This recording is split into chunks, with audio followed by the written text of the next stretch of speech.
তোমাকে না লেখা চিঠিটা ডাক বাক্সের এক কোণে সাদা খামের না লেখা নাম এঁকেছে তার গানে। সেই চিঠি যত লেখা থাকে একা একা, সেই গানের না শোনা সুর আঁকা একা। নমস্কার, চলে এসেছি আরও একটি নতুন ভিডিও নিয়ে।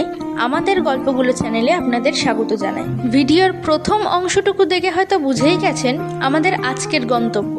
সকাল সকাল বেরিয়ে পড়লাম উত্তর কলকাতার উদ্দেশ্যে। হৃদয়পুর থেকে ট্রেন ধরে দমদম পৌঁছালাম।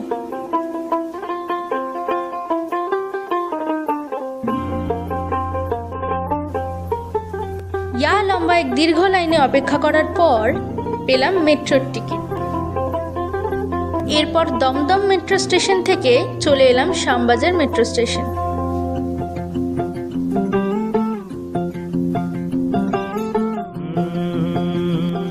দুই নম্বর গেট থেকে বেরিয়ে হাঁটা শুরু করলাম। কাগজ কে দো पंख लेके उड़ा चला जाए रे, जहाँ नहीं जाना था ये वहीं चला हाय रे, उम्र का ये ताना बाना समझ न पाए रे, जुबां पे जो मोह माया नमक लगाए रे, के देखे ना।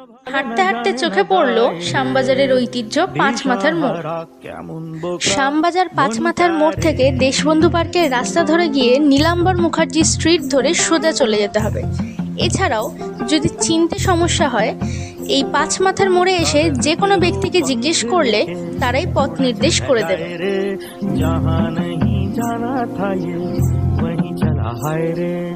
उम्र का ये ताना बाना समझ न पाए रे, जुबां पे जो मोह माया नमक लगाए रे। অতঃপর আমরা এসে পৌঁছলাম উত্তর কলকাতার উত্তরের আড্ডায়। এখানকার পরিবেশটা একটু অন্যরকম। এখানে কোনো চাপ নেই, চিন্তা নেই, কারোর কোনো তাড়া নেই, কেবলই আছে আড্ডা, সাথে এক কাপ চা।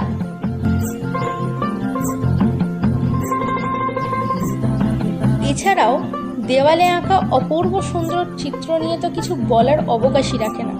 অনবদ্য শিল্পকর্ম, প্রতিটা ছবি যেন জীবন্ত।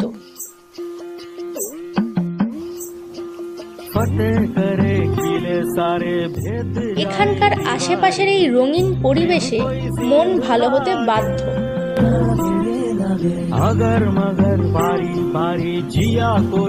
এই সুন্দর জায়গাটিতে প্রি ওয়েডিং শুট করা হয়।